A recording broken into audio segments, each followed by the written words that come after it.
Aisha Nabukeera, mwami Franka Gashumba yakukola ki? Omusajja nga yakwagala, omusajja nga yakujjanjaba, omusajja nga yakusomesa mu masomero amalungi, okola otya emikolo n'otoyita Franka Gashumba yakulaga ensi? Nabukeera, mwami Franka Gashumba yakukola ki? Lwaki oteeka ebibuuzo ebingi mu bwongo bw'Abannayuganda? Aisha Nabukeera, mwami Franka Gashumba yakwagala okusinga ne bazadde bo, okusinga abafamire yo. Emikwano gyonna gy'olina Aisha wagifuna kubanga mwami Franka Gashumba yakwagala. Omusajja yakuliisa bulungi, omusajja yakulabirira, omusajja yakwambaza bulungi. Aisha Nabukeera, njagala nkujjukize, bwe wafuna accident nga bakwokezza, baakulaga ku Bukedde TV. Bannayuganda bonna baakulaba. Teri n'omu yayimirirawo okukuyamba. Mwami Franka Gashumba n'akwatibwako mu Bannayuganda bonna. N'avuga emmotoka ye, n'ajja ewammwe, n'akutaasa nga muli banaku plus. Omusajja n'akutambuza mu mmotoka ye n'akutwala e Kampala nga tatunuulidde biki ebiyinza okuddirira. Omusajja n'akujjanjaba. Byonna byonna ebyaliwo. Aisha Nabukeera, omuntu gw'olina okusembayo okukyawa mu nsi muno ayina kuba Franka Gashumba. Okuddako nga ggwe nga olina by'osirikidde. Bannayuganda obawadde ebibuuzo bingi era beebuuza Franka Gashumba yakola ki omwana ono? Kubanga Nabukeera, Aisha, mwami Franka Gashumba yali agenda okukola emikolo gye egy'embaga. Tetwakulaba. Olwo nno abantu abalwanyisa mwami Franka Gashumba ne batandika okwebuuza nga Aisha tetumulabye. Kiki ekyaliwo? Mwami Franka Gashumba yakugoba bugobi mu maka ge, yakugoba bubi nga kyekyakunyiiza. Naye wandibadde osooka n'otunuuliramu obuzungu bw'oyogera. Tunuuliramu enneeyisa gy'olimu kaakati ne community gy'olina.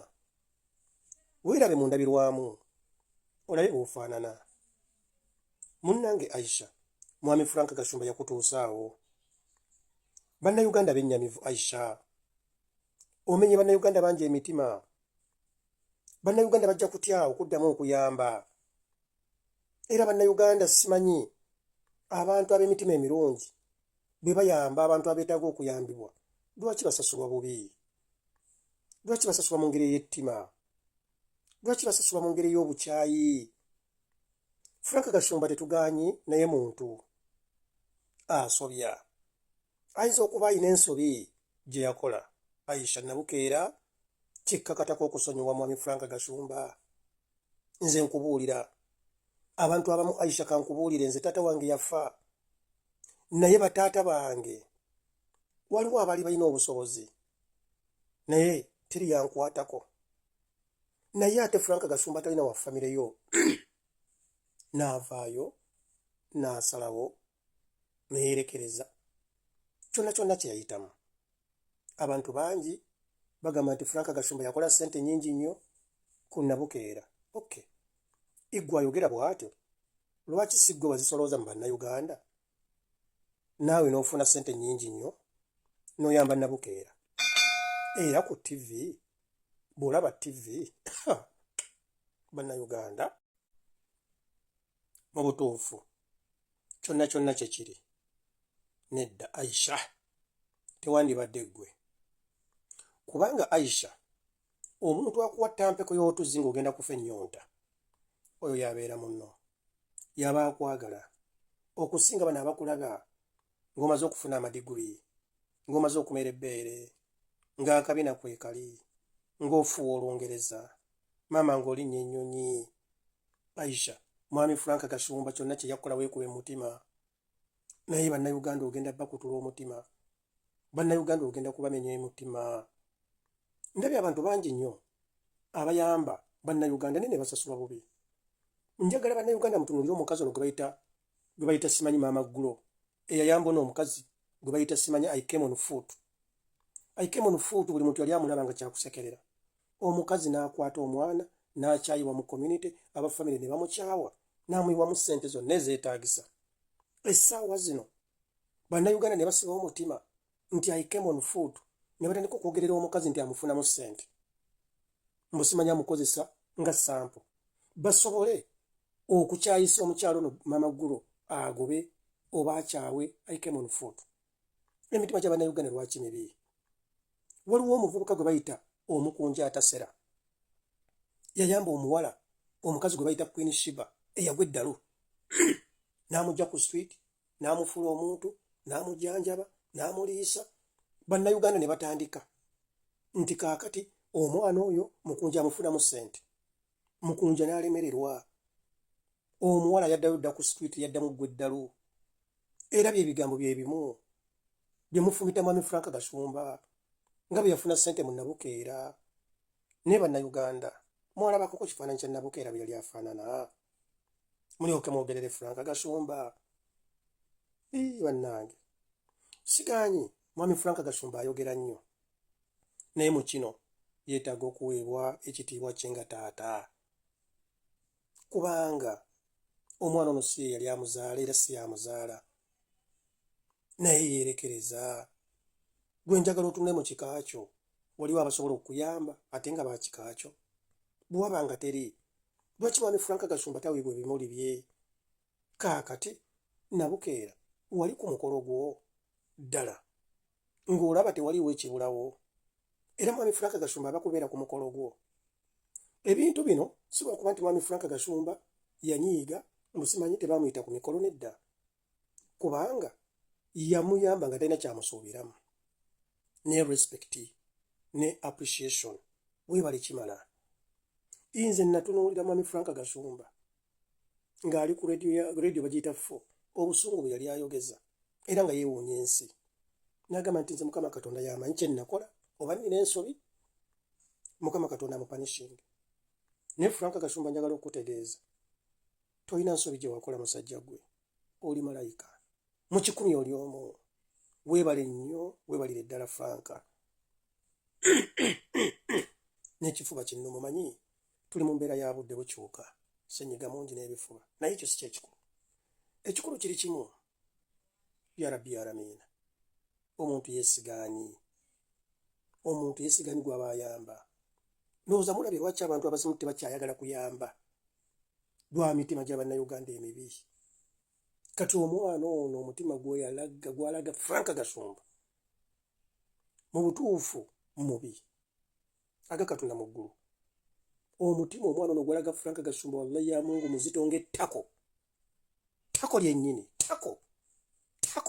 ettako stupid noonya akatabo k'okufuna enkiriza kubanga batugambye kagudde mwala tebatusaliddewo mwala ki tuli mu kanoonya funye enkiriza tuli kufuna enkiriza abatusonya akatabo Full figure ng'omutaddeko amaanyi mangi mukwano ye yakugoba mu kifulukwa kya Ssuuna Ben oba ye yakujja ku kyapa ky'omusajja munnange nnufu obudde bwo tuyina butono tujja kweyambulula nga Ssuuna Ben bwe yakola toyina bw'osinziira kussa mukazi munno wansi nga wayina ebizibu bye bimu wano Ssuuna Ben yakuumizanga emisana n'ekiro nga weesibye mu kifulukwa kye wenna ofunvubidde onoonya katabo ak'okufumiitiriza akagudde mbwala lwaki mukakkanya bakyala bannammwe wano wayina ebizibu nga weesibye ku maali y'omusajja nga bwe yakweyambulula bwe tugenda okweyambulula muve ku full figure wano bakuumizanga n'olyoka owuunuuna kuno simanyi kw'osinziira kutandika kutikka amannyo ku full figure amaanyi ng'otaddemu mangi akatabo koonoonya akagudde mwala mwe muli ennyiriri ezakuyigiriza okwesiba ku by'otakoleredde genda siro gw'obudde bwo tubulina nga Ssuuna Ben bwe yakweyambulula bwe tugenda okukikola njagala kugamba ogende siro obudde bwo tuyina butono gwe nga Ssuuna Ben bwe yakumaliriza bwe tujja okumaliriza omukazi mumuleka ahiiringe ebizibu byafunye nammwe mwabifuna dda bakuumizanga wano ng'osula mu kifulukwa nosula mu kiyumba ng'omaliridde oyagala okutwala emaali y'omusajja nosula mu kiyumba ekitaliimu nzigi n'amadinisa kati osula wa gwe nga tetwakusekerera kutuuka ku ekyo kati bino bye batagenda kubagamba kuba ne Nuupu yennyini terina buyinza kwani gwe wa fulaga okujjako okutuukiriza ebyo ebiva ewa boosi waabwe General Muhoozi. Nyeeko Deriki leka kulimbalimba bantu nti osuddewo ttawulo ekituufu obadde okimanyi nti Nuupu tesobola kwongera kaadi ku lw'okutyoboola boosi waabwe General Muhoozi. Nabagamba mmwe mwenna abategeera kati ke kaseera mwetegereze. Muhoozi ayina nnyo omukono mu bibiina by'ebyobufuzi bya wano. CNRM tunuulira abazze okuva ku baseeke members otunuulire bammemba ba parliament bonna obalaba abajja bonna PLU. Tunuulira Nuupu olwaleero balina ne gye baagabye kaadi ng'abantu tebabamanyi olw'okuba balina ku implementinga kiva eri boosi Muhoozi. Gano ge mazima oba ogaagala oba togaagala. Mukimanyi bulungi nti Kadinga alina ddiiru ne gavumenti. Naye essaawa eno we tulina okutegeerera ani gwe yagenda naye mu ndagaano. Nyeeko ono kusuulawo ttawulo abadde akimanyi nti Nuupu tesobola kumuwa kaadi.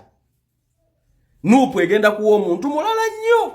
So abadde tasobola kustandinga mu kuswala okwo kubanga pulinsipo waabwe wa waggulu General Muhoozi already yagambye oyo temumuwa ku lw'okummanyira. Mujjukire ebigambo bya Nyeeko bye yayogera ng'ali mu parliament ku General Muhoozi. Teriiyo mu Nuupu asobola kwogera ku General Muhoozi kibi n'asigalayo okuleka pulinsipo Bobi Wine ali mu ndagaano. Naye buli agezaako okubuukira tosobola kusigala mu Nuupu. Nze nabagamba mwegendereze era gwe wenna ayagala okukakasa bino ng'oli wankyukakyuka era nga wasabye kaadi njagala ovume General Muhoozi olabe.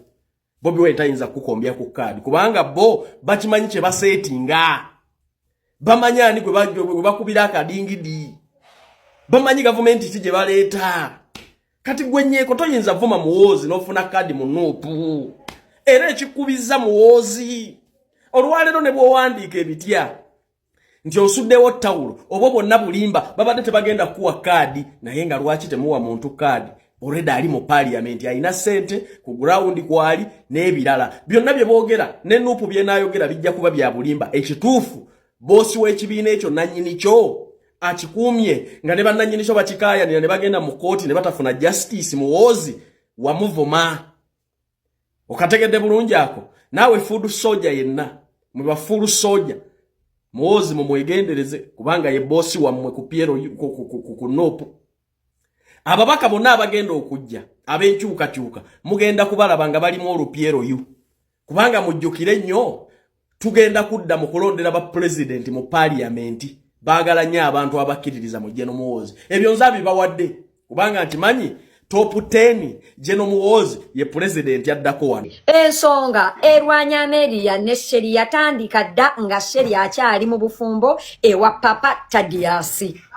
Naye yasoka kwefuula mukwano gwa Sheri ennyo nga bw'omanyi Sheri bw'ataagala omuntu. Bw'ayagala omuntu ali so open and honest in her friendships. Wakati awo n'atandika okunyumizanga Ameria some of her relationship issues. Nga Sheri akyalina saluuni yokka.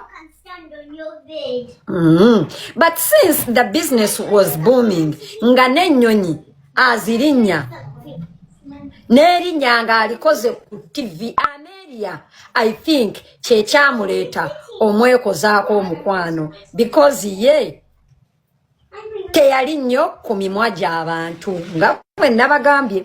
Wakati awo Sheri sente yali agenze afunamu. Kati Ameria yalowooza kimu nti Papa Tadiasi yamuboostinga in everything. N'atagala ayitire ku Sheri okumuggulako omukwano then atandikenga omutwala ku shows n'okumugatanga mu bulango bw'abakubye abayimbi ebivulu cause by then inze nalinga mbalaba. Of course awo mbuseewo because ate mwanditegedde ampadde olugambo n'agamba. Then later the friendship developed between both of them nnyo era batandika n'okula wamu era nga oluusi batambulanga naye.